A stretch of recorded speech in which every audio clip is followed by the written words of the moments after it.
What's the thing that's going to help you to get to where you want to get to? What's your push? What's that drive? What's that fundamental reason why you're doing what you're doing? I am kind of fearful about that, or I have got negative feelings about that. Consider why you feel like that. So what is it about that particular thing that's making you feel fearful about it? And then once you've acknowledged it, try to erase it, like saying, well, you know what? I know what it is I'm fearful about. I've considered why I'm fearful about it. Now that I know the reason why I'm scared of something, I'm going to try and get rid of that fear.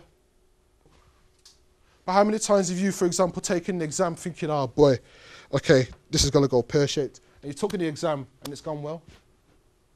Or how many times have you just tried to do something, didn't think you could do it, and then you've overcome that hurdle? It's that same principle, just give it a go. Acknowledge the reason why, embrace the reason why, and give it a go. Because you never know what can happen. So you have the opportunity to be a leader for them just by being a leader for yourself. If they see you getting ahead, that might inspire them to want to get ahead. And that doesn't mean you have to change, you have to become a nerd or a geek or switch up yourself just to please other people. But by being true to yourself, people will see the real you and they will take inspiration and motivation from you. You've got to be willing to help other people. When things are bad, when things are really worse and things are really going negative and there's nothing positive around, when everything's just wet and grimy and gloomy, you still got to be willing to help other people. And you also need to remember that there's things out there bigger than you and me. There's a lot of famine, there's a lot of things going out there in terms of money, there's a lot of wars, and as young people, there's so many people thinking, what next? What am I going to do next? So just remember that whatever goes on in your life now, there's things that are happening worse than you to other people. And sometimes, and I admit this myself, even as an adult, sometimes we forget to be actually humble and actually appreciate what we have got, rather than focusing on the things that we haven't. Because you know what, there's people that will give their left arm, right leg, right ear to get an inch of what we have over here in this country in particular. There's no dress rehearsal. So as an old mentor once said to me, life's short, no dress rehearsal, so give it your best performance. And that's all from me. If you want to get me on Twitter, I'm on Twitter. I live on Twitter. I said what I said, but I live on Twitter. That's my life. But if you want to contact me, if you've got any questions about anything that you're going through, whatever, I don't mind, just send me an email. You can catch me on LinkedIn if you're on LinkedIn. If not, get on there. Find your new employers, find your future employers on LinkedIn. Little tip, get on there now. And that's me. So thank you much. And I know it's been hot in here and I know I've been going on, so thank you for your time. I appreciate it. All right. Never giving up.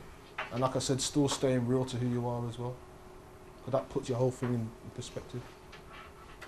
All right. Anyone else? Any question? Are you involved in venture capitalism at all? I'm not, but some of my contacts are. I know. Like on my board, I've got a guy named Bill Morrow, who runs a company called Angel's Den, and they're Europe and Asia's largest angel network. So if there's any people who want to start businesses over a certain amount of funding that they need, then Bill connects them to those VCs and they try and help find finance and stuff. But I'm not directly involved in that. It's just literally just someone that I know can help out really. Anyone else? Who are your role models in your life? Good question. My mum, not from and that sounds all heartstringy and violins playing. I'll get the Kleenex out in a minute. No, but my mum, because while she sheltered me, so I didn't really go out with people all the time and go parties and all that all the time when I was growing up. She sheltered me because she knew what she was protecting me from, even if I didn't see it. So that's what I thank her for. I also thank her for her strength, because when things were low and hard and stuff, she carried on. She tried to hide things so I didn't see what the pressures were, you know what I mean? I grew up single parent household, just me and mum. My earliest living memory is me with a black torch trying to find these rats that were running around the bedsit that we shared. Yeah, that was my reality. That was my mum's reality. She didn't even qualify for benefits at the time, so it was a real struggle. Up until about 8, 9 years old, then we got into our proper own council flat. So from bedsits to hostels to share with nan and granddad to family to aunties and uncles, we basically did the rounds and then we got our own place. growing up was difficult. I was the person at the back of the classroom with the big, ever seen those big brown national health glasses? Yeah? I used to wear them, seriously, I used to wear them. Quite academically clever, but they had no real social skills. I didn't really connect with no one. I didn't really have no kind of great skills with everyone to say, yeah, I got loads of friends around me. I used to hang around with the girls, 'cause it was a nice way of getting on side, so that the bad boys then wouldn't bother me, because the bad boys want to use me to get with the girls. So it's good being a middleman. First rule of business, always be the middleman, and so forth. So I started to find my feet in my own teenage years. The question is, how many of you now know what you want to do 10 years from now? What do you want to do 10 years from now? Have my own business. Doing what? Not sure yet. Okay, fair enough. Anyone else? 10 years from now? Say again, sorry. Want to be a lawyer? Okay. Cool. Someone said retired? 10 years? I'm not saying you can't do it, but it's going to be hard. But I'm not saying you can't do it. Anyone else? 10 years from now, where do you see yourself? Brilliant, fantastic. Because it's about never forgetting about your roots. And no matter where you go in life, never forget your roots, because that's what makes you who you are. Whether you go through good things, bad things, great things, high times, low times, never forget those challenges, because those lessons make you who you are. And it stops you putting on this game face and thinking that you're big and badder than everybody else. Because there's always someone better than you, there's always someone coming after you. So always stay focused on who you are and what you're trying to do to get there.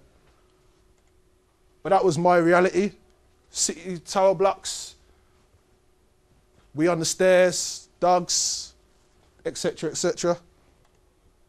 Where I lived, there was a high unemployment rate. So mothers having kids, 15, 16, 17 years old. Parents who were still children themselves mentally in terms of how they control and live their life.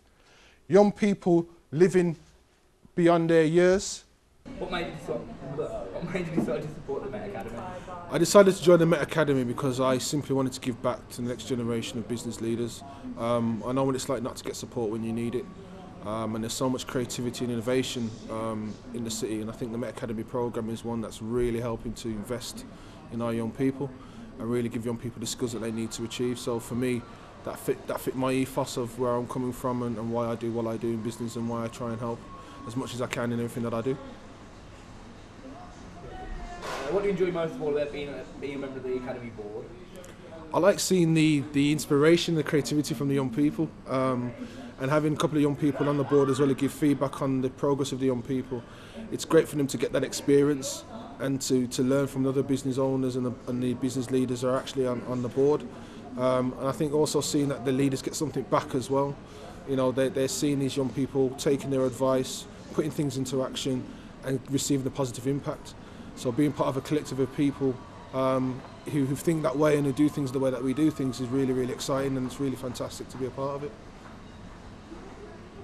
What key skills do you think the Academy students need to develop in order to forge successful careers in the future? I think young people need to really forge an idea of balance, mixing the reality of business and the world of work with the ideas and the theory that they learn whilst on the Academy programme. Because it's about action. It's not about just studying and saying this is how I think it should be done. It's about taking those steps to really make things happen and using that knowledge as a leverage to do so. Because for me, that's where the richness in the experience comes along from being part of the programme. So they need to be open-minded. They need to be willing to face challenges and be willing to embrace those challenges, but also be willing to have a bit of fun. And put their personality into their work and to make sure that they themselves as young people are getting the best out of it. So I think, yeah, those are the main things. Yeah, excellent. What messages did you hope to convey during your lecture? During my lecture today, I wanted to convey a message of reality, of personal development, of encouragement. I wanted the young people to feel as if they can reflect on their own challenges and deal with those challenges with motivation, based upon an analysis of themselves. It's so often, as young people, it's difficult to really look inside yourself for the answers that you're searching for. But our young people do have the potential and do have the answers. So today was about helping them to really look at themselves in business, look at themselves in the world of work, look at what they can offer other people, and do that by really nurturing their own potential. were your impressions of the students you met today? Students are fantastic. They're really, really positive, really engaging. It was a packed room. You know, everyone was kind of feeling hot and sweaty in terms of obviously the closest to the room, but everyone was really getting on well. They asked some really, really informative, really intelligent, informative questions. They helped each other in different ways, and they really responded and really took on board what I was saying, because my angle was completely different. You know, I didn't talk about business in a very technical way. It was more about them challenging themselves as potential business owners and as potential employees. And to see young people really feeding into that, using that and asking right questions on the back of that was really, really inspiring for me as someone coming in trying to help them. So I really thank them for being involved, as well as inviting me in and not falling asleep. What can local employers and businesses do to support students within the academy? I think local businesses and employees in the region can really open their doors a little bit more to young people. Sometimes they can be very rigid in what they want from a young person and fail to remember that young people have the creativity, they have the innovation, and they can help them look at their business in a completely different way. And by embracing the diversity that young people are and can bring to their organisation, I think they can compete in a better market locally, and can be better businesses long term. You know, our young people are the future, and businesses need to invest in them. And I just hope I was able to do my part on that trail today. Everything I need from you, and that was excellent.